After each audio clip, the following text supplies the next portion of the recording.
Барлықтарыңызға қайырлы күн. Менің есімім Еркегүл. Мен бүгін сіздерге өзімнің инстаграмда айтқандағыдай ипотека без первоначального взноса және де оны қалай алуға болады.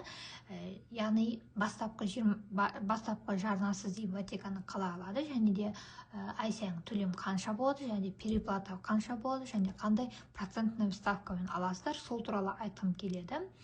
Осы видеоны соңына дейін көріп, сұрақтарыңыз болса, комментарийға қалдырыңыздар. Еске кететін жағдай, негізі бұндай сабақтар, бұндай курстар көбінде сатылады, бірақ мен өзімнің сүйікті, яғни подписчиктеріме арнап осылай тегін толық видео түсіргім келді. Және де өзімнің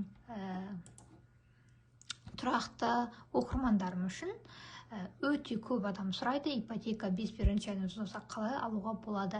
Әрине мен барлықтарыңызға көмектескім келеді, бірақ уақыт тапшылығына байланысты сіздерге барлықтарыңызға бірдей ақпарат бергім келеді. Өйткені сізде алғашқы представление дейді ғой, жаңағы қандай да бір ипотека туралы алдарыңызда картина пайда болу үшін. Сондықтан мұқият осы видеоны тыңдаңыздар және де достарыңызбен, туыстарыңызбен бөлісіңіздер, лайк басыңыздар және де каналға тіркеліңіздер. Ендеше міне бастап қойды, ипотека без первоначального взноса деп. Қараңыздар, бұл жерде кейбір сөздер орысша айтылады, өйткені жалпақ тілде ипотеканы орысша түсіндірген ыңғайлырақ, және де сіздер банкке барған күннің өзінде сіздерге көбінесе орысша консультация беретін болады. Сондықтан бұл жерде аралас тіл өтіп кетсе, ашуланбаңыздар, қатты назар аудармаңыздар. Мен сіздерге түсінікті болу үшін осылай жасадым. Әрине сұрақтарыңыз болса, комментарий қалдырыңыздар. Ендеше кеттік. Ипотека без первоначального взноса, яғни бастапқы жарнасыз ипотека. Ең бірінші түрі, 10 шақты түрі бар, қазір бір-бірлеп көрсетіп боламын. Ең бірінші жаңағы ең қарапайымы БЦК банк береді бізге ипотеканы. Проценттің ставкасы негізі айтылғаны 7-8-5% деп айтылады, бірақ бұл сума барлық ипотеканың сумасына жүргендіктен негізі по факту, яғни фактически процентная ставкасы 14-17%-ға дейін құрайды. Бұл жерде екінші нарықтан кез келген үйді аласыздар. Үй ұнаса болды, бірден алып кетулеріңде болады. Енді қараңыздар, пәтеріңіз, яғни квартираңыз 20 миллион теңге тұратын болса, онда сіздер бастапқы 5 жыл 370 мың теңгені төлейсіздер, және де 10 жыл 259 мың теңгені төлейсіздер. Сондағы переплата сіздерде 33 миллион 280 мың теңгені құрайды. Келесі Форте банк ұсынған ипотека. Форте банкта да тура сондай. Бағасы, яғни ставкасы төмен деп айтылғанымен, по факту нақты ставкасы 14-17% аралығында болады. Салыстырмалы түрде негізі Фортенікі мен байқағаным БЦК-дан негізі көбірек процентная ставкасы. Егер квартира 20 миллион теңге тұратын болса, онда сіздер бастапқы 5 жыл 449 мың теңге төлейсіздер, және де 7 жыл 240 мың теңгеден төлейсіздер. Бұл жерде 7 жылдан сәл көптеу уақыт мүмкін, 7 жыл 2 немесе 4 ай дегендей. Сонда сіздерде переплата 35 миллион 740 мың теңгені құрайды. Келесі ипотека 50-50. Квартира 20 миллион теңге тұратын болса, онда 5 жыл бастапқыда сіздер 404 мың теңгеден төлейсіздер, және де қалған 8 жыл сіздер 125 мың теңгеден төлейсіздер. Сонда сіздер переплата 16 миллион 240 мың теңгені құрайды. Келесі ипотека 7-20-25. Бастапқы квартира 20 миллион теңге тұратын болса, онда сіздер бастапқы 5 жыл 364 мың теңгеден төлейсіздер, және де 20 жыл 141 мың теңгеден төлейсіздер. Переплата сіздерде 35 миллион 680 мың теңгені құрайды. Бұл ипотека 7%-бен беріледі, және ескерту, бұл бағдарлама қатысу үшін сіздерде соңғы 3 жылда бастарыңызда үй болмау қажет. Сол кезде қатыса аласыздар, және де бұлар бірінші нарықтағы үйден беріледі. Оның алдында ипотека 50-50 мен айтатын болсақ, бұл жерде ескертетін жағдай, міндетті түрде. Бұл жерде бастапқы жағына 50% салғаннан кейін, мысалы, квартира 20 миллион тұрады ғой, оның 10 миллион салғаннан кейін сіздерге міндетті түрде 6 ай, яғни жарты жыл күту керек. Сонда қалған сома 7,5%-бен беріледі.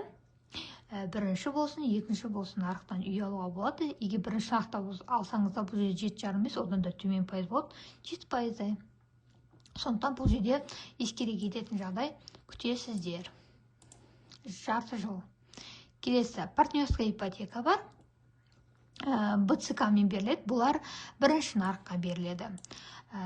Квартира 20 миллион теңге тұратын болса, алғашқы 5 жыл сіздер 320 мың теңгеден төлейсіздер, және де қалған 10 жыл сіз 210 мың теңгеден төлейсіздер. Переплата сіздерде 24 миллион 400 мың теңгені құрайды. Келесі, Фрейден ұсынған каскадная ипотека. Привет, меня зовут Еркегуль. Бұл жерде квартира 20 миллион теңге тұратын болса, 3 жыл сіздер 297 мың теңгені төлейсіздер, 2 жыл сіздер 325 мың теңгені төлейсіздер, және де 10 жыл сіздер 288 мың теңгеден төлейсіздер. Сондағы общая переплата 33 миллион 52 мың теңгені құрайды. Келесі, отау наурыз бағдарламасы, процентная ставка 9% құрайды. Квартира 20 миллион теңге тұратын болса, 5 жыл сіздер 318 мың теңге төлейсіздер, 3 жыл сіздер 202 мың теңге төлейсіздер, және 11 жыл сіздер 81 мың теңгеден төлейсіздер. Переплата сіздер 17 миллион 44 мың теңгені құрайды. Бұл жерде ескере кететін жағдай, отау наурыз бағдарламасына қатысу керек. Отау наурыз бағдарламасы бойынша ставка 9% құрайды. Бұған қатысу үшін соңғы 5 жылда аттарыңызда үй болмауы қажет, сол кезде қатыса аласыздар. Келесі, жас отбасы деген программа бар бізде. Егер сіздер квартираны 20 миллион теңгеге алатын болсаңыздар, 5 жыл алғашқы 379 мың теңге төлейсіздер, және де 8 жыл 100 мың теңге төлейсіздер. Переплата 12 миллион 340 мың теңгені құрайды. Енді ескере кететін жағдай, жас отбасы бағдарламасы бойынша бұл жерде 1 жыл бойы 50%-ын салып күту керек. Сол кезде сіздер 6% аласыздар, және де бұл тек қана жас отбасыларға арналған, яғни отбасы, яғни заңды неке тұрғандарыңызға 5 жылдан артық болмаса, осы бағдарлама қатыса аласыздар.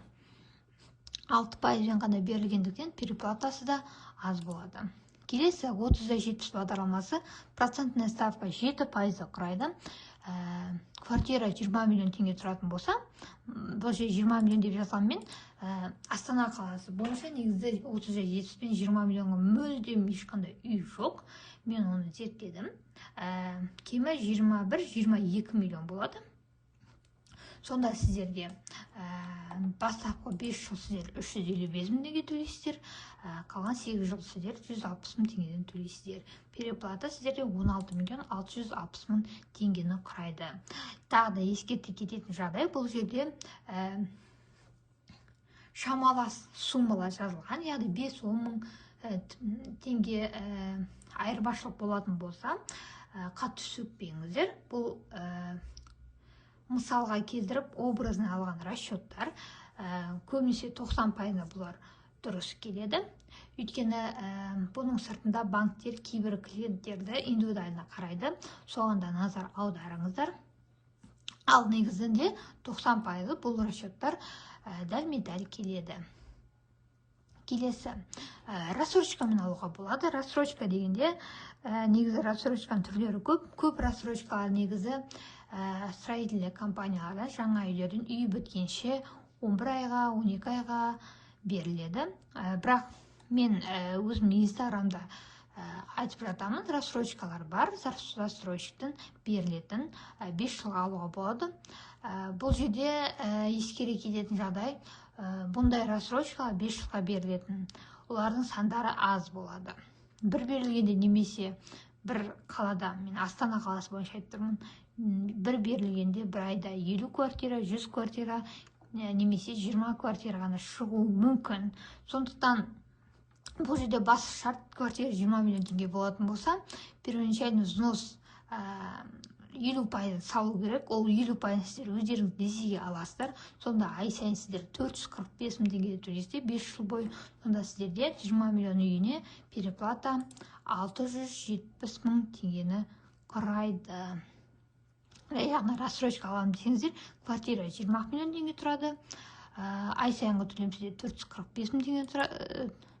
445 мың теңгені құрайды, переплатасы 6 миллион 700 мың теңге. Мінекей, қазір сіздерге кішірейтіп көрсетем, экранға да шығарам.